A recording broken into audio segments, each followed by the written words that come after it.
When you're talking to an AI, does it actually hear your voice? I mean, does it hear your tone, your pitch, whether you're whispering a secret or, shouting with total excitement? Or does it just read a flat transcript of the words you just said? Hey everyone, I'm Techie and welcome to this explainer. Today, we're going to dive right in and completely unpack the absolutely fascinating mechanics behind AI voice technology. Now, you might be thinking the answer is pretty straightforward, right? But the honest truth? It depends entirely on which AI platform you're actually using. The way different systems process your voice varies wildly right beneath the surface, and the reality of how they're pulling this off is genuinely surprising. So let's get into Section 1, the real distinction, and look at how AI actually processes audio. To really get this, I want you to think about a classic scenario. Imagine reading a printed, totally mechanical transcript of a phone call versus actually being on that warm, dynamic, live call with someone. Now, don't get me wrong, a transcript is incredibly useful. It captures the exact words perfectly. But it is missing something absolutely fundamental. Think about what a transcript completely misses. It doesn't capture whether the person on the other end was whispering to you, shouting in anger, cracking up at a joke, or, hovering right on the edge of tears. It completely misses the dripping sarcasm when someone just goes, "Oh, great." All of that incredibly rich information, the actual sound itself, is literally gone the exact moment it becomes text. And here's the thing, a lot of AI voice systems out there work exactly like that printed transcript, using a 3-step pipeline. Step 1, your speech comes in and gets converted into text. Step 2, a purely text-based model thinks about and reasons on those transcribed words. And finally, Step 3, a totally separate system reads that generated text reply back out loud to you. So the absolutely crucial point here is that in this setup, the underlying intelligence model never once touches the actual audio waveform.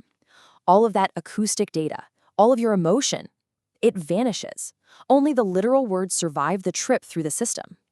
But some newer systems skip that transcription step entirely, and this brings us to native speech-to-speech models. This type of architecture is a real game changer because it processes the real audio waveform directly. It takes in the actual raw sound of your voice, and it responds based on what it physically heard, not just the text of what you said. ChatGPT is a brilliant way to illustrate this difference because, well, they actually utilize both systems. Their standard voice mode is that transcript version we talked about, speech to text, text to the model, text back to speech. But their advanced voice mode is a genuinely native audio model. It hears your tone, your accent, your emotion. You can literally ask it to whisper or speed up, and it does so directly from interpreting the sound of your voice, not some text description of it. Now, looking impartially at another major player, Claude. And just to be clear, this is current, verified information, not just a guess.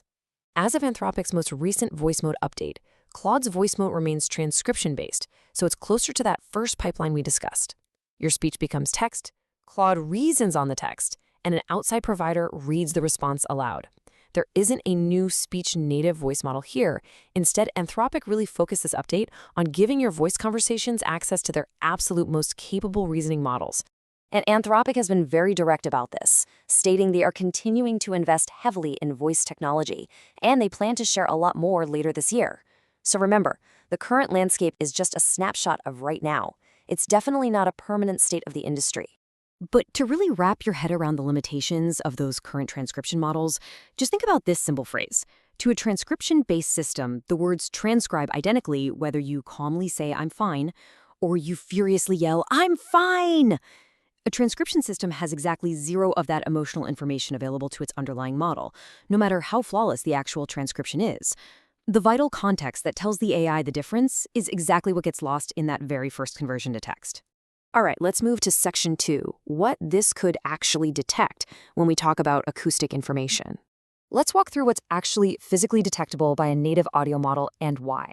Now, I want to be super clear here. This is purely about the physical information that a raw audio signal actually contains. We are exploring the literal physics of sound. We're not making promises about what any specific product is currently doing with that data today.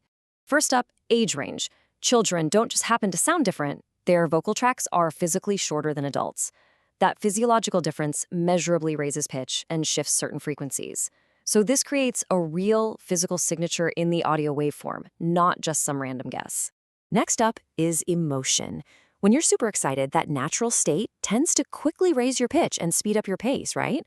Conversely, when you are calm, both your pitch and your pace tend to flatten out. Pitch variance, pace, volume, they all shift measurably depending on how you're feeling, and a native audio model can physically detect those shifts. And then we have accents. The actual physical sound of how you pronounce your vowels and consonants varies heavily depending on your regional accent. A transcript just captures the standard spelling of the words, which completely flattens your unique accent into boring standard text. But native audio preserves the distinct acoustic signature of exactly where you're from. What about whispering? Well, a native speech-to-speech model has a real technical basis for detecting if you're whispering, because a whisper has genuinely different acoustic properties than normal speech. It actually completely lacks the vocal fold vibration that gives voiced speech its pitch. Acoustically speaking, whispering isn't just quieter speech. It's actually a genuinely different kind of signal. A native model also has a solid basis for noticing if you're singing rather than just speaking. Conversational speech looks one way, but the sustained pitch, rhythm, and pace of singing, that looks completely distinct from regular speaking when you analyze it in the raw waveform. Finally, there's detecting AI versus human voices. Even the really good synthetic voices often have these subtly different acoustic patterns compared to what an actual human vocal tract produces. Because these specific patterns exist in the raw audio, a native model trained on real audio could very plausibly pick up on those distinct acoustic tells. Every single one of these traits is about information physically present in that audio signal. So whether a specific AI system actually uses that rich information depends entirely on our big question. You see, the real question was never simply, is the AI smart enough to notice these things? Actually, scratch that, it's much simpler. The real question is, does the actual audio ever reach the model at all, or does it get reduced to text first? So just to quickly recap the landscape for you, ChatGPT's advanced voice mode hears the real signal. It gets that raw audio data. On the flip side, Claude's current voice mode, along with ChatGPT's standard voice mode, both work from a transcript. Which leads us to what I think is the absolutely perfect summary of transcription-based systems. They are highly capable, for sure, but fundamentally they are accurate on the words and utterly blind to everything else your voice was actually doing.